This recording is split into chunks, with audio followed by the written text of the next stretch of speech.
Bonjour, aujourd'hui je vous propose un nouveau format, le mercredi en poésie, avec d'abord une petite biographie du poète que je vais vous lire et ensuite ses vers choisis pour vous. Aujourd'hui je vais vous lire un poème d'un poète qui s'appelle Maurice Rollinat, né à Châteauroux dans l'Indre le 29 décembre 1846 et mort le 26 octobre 1903. Son père, François Rollinat, fut un grand ami de George Sand.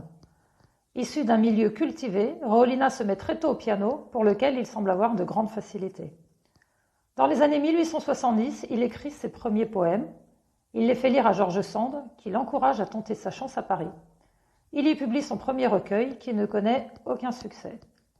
Il rejoint alors le groupe des Hydropathes, où se rassemblent de jeunes poètes décadents, se voulant anticléricaux, antipolitiques et anti-bourgeois. Plusieurs soirs par semaine, la salle du Chat Noir, célèbre cabaret parisien, se remplit pour laisser place à l'impressionnant Rollinat. Seul au piano, le jeune poète exécute ses poèmes en musique. Il mit aussi en musique les poèmes de Baudelaire, auxquels il est souvent comparé. Son visage blême, qui inspira de nombreux peintres, et son aspect névralgique exercent une formidable emprise sur les spectateurs. De nombreuses personnes s'évanouissent, parmi lesquels notamment le comte de Lille et Oscar Wilde. Ces textes, allant du pastoral au macabre en passant par le fantastique, valent à Rollinat une brève consécration en 1883. Certains voient en lui un génie, d'autres, comme Verlaine, doutent de sa sincérité poétique. Cependant, nous savons que Rollinat fut toute sa vie très tourmenté et que ses névralgies ne l'épargnèrent guère. Alors que sa compagne, l'actrice Cécile Pouètre, meurt de la rage, Rollinat tente plusieurs fois de se suicider. Malade, probablement d'un cancer, le poète est transporté à la clinique où il s'éteint en octobre 1903 à l'âge de 57 ans.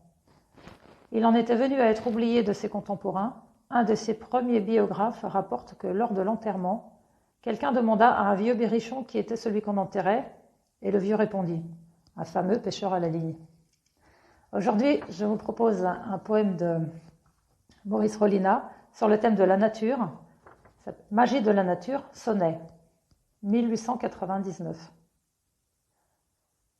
Béant, je regardais du seuil d'une chaumière de grands sites muets, mobiles et changeants, qui, sous de frais glacis d'ambre, d'or et d'argent, vivaient un infini d'espace et de lumière.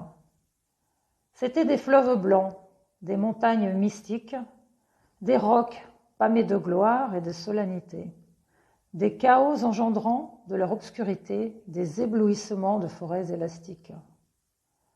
Je contemplais, noyé d'extase, oubliant tout, lorsqu'ainsi qu'une rose énorme, tout à coup, la lune, y surgissant, fleurit ses paysages.